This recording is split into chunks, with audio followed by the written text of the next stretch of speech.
Good morning and welcome to third grade. My name is Mrs. Carter. And I'm Mrs. Stackhouse. We are so excited that your children are in our classrooms this year. We cannot wait to start learning with them. I'm going to be your child's math, science, and social studies teacher. And I'm going to teach cursive, reading, and writing. Just to tell you a little bit about some of our favorite things that you can tell our children. I love Auburn. I went to Auburn, so War Eagle. I love Aubie. He's my favorite mascot. I am a big fan of coffee. I will always have a coffee cup in my hand. And I love spending time outside on a walk or at the beach or the lake. I love swimming in my pool. We have a boat and we go to the lake a lot. I love spending time with my grandchildren and my family. And I really, really, really like Diet Dr. Pepper. Loves it. So we are going to tell you a little bit about our classroom and what your children's schedule will look like, and then just answer some of the common questions we got from y'all in our Google forms that we sent you. So I'm going to share my screen with you. Here we go. All right. So welcome to the 2020-2021 school year. These are some of our Google Meet expectations that we're going to go over with your children when we meet with them this Thursday and Friday. We do have to take a behavior soft skills grade just like your child has gotten every other school year. So these expectations are what we are going to use to give your child that grade. This is our curriculum for the year, and I'm going to let Mrs. Carter do math, science, and social studies, and I'll cover reading and writing. Yes, so all of our curriculum for math, science, and social studies will be available completely online. Those of you that picked up your kids' supplies, they can also do their work on the physical workbooks and notebooks, but it is all digital, so that's the nice thing. For math, we use HMH into Math. For science this year, we're going to use Mystery Science, and for social studies, we have Social Studies Weekly. In reading, we have Storyworks Junior, which some of you were able to get that magazine for the coming stories that we're going to use. We're going to use A to Z Learning and Epic, and all of those are also found online. So if you didn't get that physical copy, you're welcome to join right there online. In writing, we'll do, of course, our cursive writing. That's third grade, and that you should have gotten the cursive practice book. They'll really need that practice book so that they can really get their cursive well done. We do have to give a grade on that. We'll be using the phonics first program for phonics, both in reading and writing. And then we'll use processed writing to do writing samples and, of course, grammar to help them learn better sentence structures. So this year, we do want to emphasize attendance and absences. Your children should be at all whole group and small group video lessons and any additional small groups that we see that your child may need. Although we aren't meeting in person, please prioritize these digital meeting times because these are the most important ways that we can give information and instruction to your children. We will be taking attendance at these and marking who's absent. If your child has to be absent for some reason, like a doctor's appointment or the dentist, please just let us know and send an email because we will record these meetings. So if we need to, we can send your child a copy of the recording. Okay, this is our virtual supply list, and on top of regular school supplies, of course, they'll need a digital device with a webcam, laptop, or Chromebook, whatever you're using.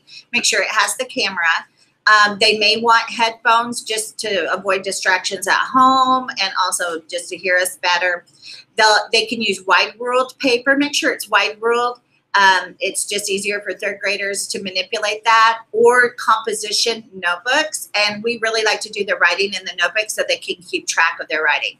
They'll need pencils and they'll also need pens. I would really like for the kids to have at least 3 different colors. We use different colors for each stage of the writing process. So if they can have 3 different colors, they can draft in one, revise in one, and edit with another color. They probably need a computer mouse. The scroll pads are a little tricky and at this age, so even I would rather use a computer mouse. Crayons and markers are also recommended in case they log into art or want to decorate any of their work. So this is an example of the assignment checklist that you'll see coming from us every Friday that has the next week's assignments and news on it. So this is how your child will know what is expected of them to turn in during the week. Now, it is split into Monday, Tuesday, and Wednesday. That's how the county created this, but that doesn't mean that what's under the Monday category has to be turned in by Monday. This is simply a guide. When we're in our classroom, we teach our children to self-pace themselves, and we usually help them by writing out what they should accomplish by each day of the week. So that's why it's broken up like this. As long as your child gets their work done by the end of the week on Sunday, that's really what matters most. Please note that on Friday, we will be doing some assessments in reading, both the phonics and maybe the quiz on the story in small group. And so if the students haven't finished their work, that's fine, but they will be assessed on that by Friday. So they do need to be prepared for those assessments.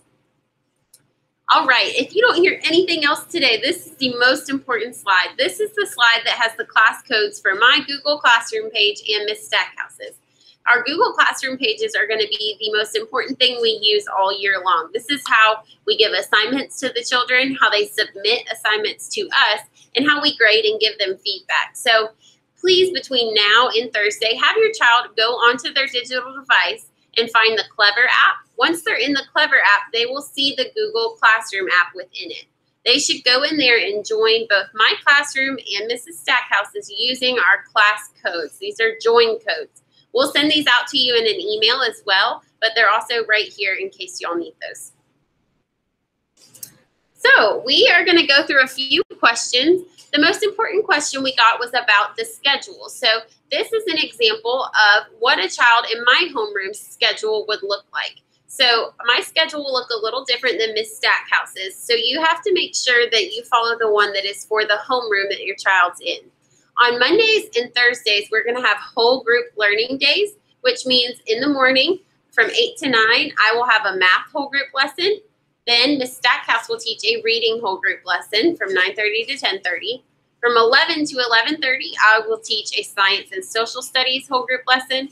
And from 12 to 12:30, Miss Stackhouse will teach a writing whole group lesson. Now that was for children in my class. Miss Stackhouse's will just be reversed. Now we've left 12:30 to 2:30 in the afternoon as independent work time, and we may have some small group reteaching lessons that we see that our kids need extra help with, so we'll send them an email and say, hi, please join at this time, and we'll do a small group lesson with them. Please notice that we put in half-hour breaks between each of the sessions. We know Monday and Thursday is going to be about 3 hours online. But we wanted them to be able to get up and move around, maybe eat something, exercise a little bit. So we did put half-hour breaks in between each of those sessions. Yes. On Tuesdays and Fridays, we'll have our small group days. So these are days when your child will attend the small group that they're assigned to. Once we take the first couple of weeks to do math and reading assessments, those assessments will give us data that we can use to then decide which small group we want to place your child in. So if Bobby is assigned in math small group number 1 and reading small group number 2, then at those times he should log into his Google Classroom for that teacher and join the Google Meet session. That will be his small group time. Now your child may also be in either small group number 4 or 5 for math and reading. So your child will have a maximum of 2 math small groups that they join on Tuesday and Fridays and 2 reading small groups that they join. And notice that these are only 30 minutes each on both of those math groups. So the longest they'll be on this day is 2 hours. Exactly. If they needed that extra help on those small groups. Exactly. On Wednesdays, the last day to talk about, this is the day where we're all going to be working from home. So for us, we will be looking over emails from parents. We will be grading your children's work. We'll also be giving them feedback online. We may also schedule small group video lessons where we send specific children a pre-recorded small group video of ourselves or of someone else teaching a lesson that we feel they need help with. So another question that we got was, how will my child join a Google Meet session? Once they've joined our classroom page, at the top of my classroom page right here, it says Meet link. This will be here all year long, and this link works for absolutely any Google Meet session that we have. So as long as your child clicks the link at the right time for the session that they need to join, it will work and they'll see me on the other side. This is the same for Mrs. Stackhouse. Her classroom page has a link up here. It's a different link for her classroom, but it's at the same location on her Google Classroom page. And remember, if they're in math, science, or social studies for that time, they'll click on this link. If they're in one of the language classes with me, they'll click on my link on my page, which looks just like this, but with a different link. Exactly. All righty. I'm going to stop presenting so we can answer a few more questions. A lot of our parents have asked us about GRC. Some of the students started the GRC evaluation process last year, but because of the closure, they did not finish that. They have decided as a county to not finish that this 9 weeks. And so right now, no third grade will be doing GRC, but we'll update you as soon as we get updates on that. Yes. Another thing that we had questions about was how will online assessments look? So we are going to try to use assessments digitally in the same way we would in the classroom. All of the assessments that your child takes should be taken independently on their own. If they ask you for help, we encourage you just to tell them to try their best and to guess the best answer. Because these assessments, since we're not there with them in person to make sure that everyone is doing it by themselves, we need to make sure we have authentic data from your kids. If we can't see that they don't understand something because they've been helped with it, then we aren't able to help them to our best ability. So we want to take the burden off of y'all as parents and trying to fix their misunderstandings, and we want to be able to do that through our small group lessons and our extra supplemental small group lessons if we need to. So when your child's taking those assessments, please just have them on their own and doing those, but please, we appreciate your help with all the homework and extra assignments, so feel free to help them with those. It's only assessments we want them to take alone.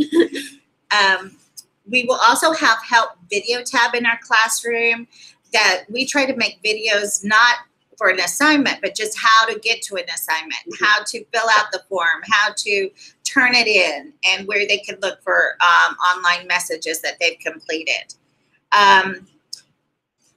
There also will be, not only do they join our 2 classrooms, but we'll have, they can join the art classroom, the music classroom, and the PE classroom, which we really, really encourage them to join those.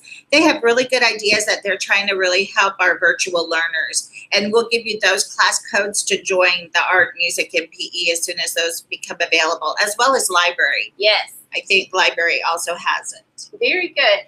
The only other thing to go over is just whenever we meet with a child one-on-one, if we have to meet with them for an assessment or an interview, anything like that, we are required by the county to either have a parent in the room or to record the meeting. So if that becomes the case, we will schedule this with you, and we'll ask that a parent or an adult is supervising in the room during our one-on-one session, or we'll get your permission to record it. And you don't have to watch the assessment. You just need to be in the room Just at that time. present. You could be reading a book or working on Cleaning the house. whatever you need to do. We just need you present. Yes. And we'll answer a whole lot of other questions. One thing that they did mention, Ms. Carter, was about socializing with other children. We did get a lot of questions.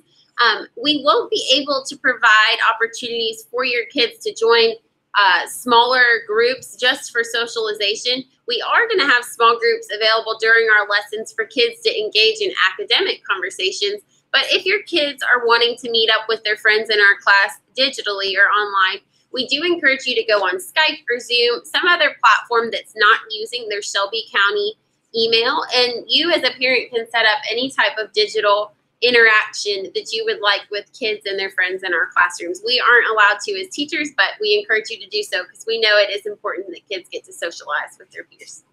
And we'll be hopefully having a room mother that will help organize that and get you emails and phone numbers of students in our class so that you can join up with those, because we know that that's a big part of what's been happening right now.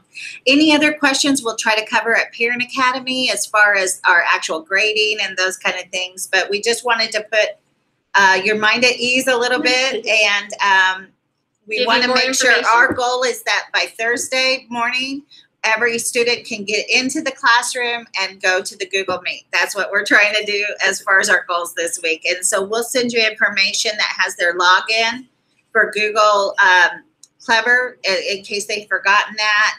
And we'll also send you the link codes that were on this video. Yes, we will. Thank you guys for watching. We'll see your children soon.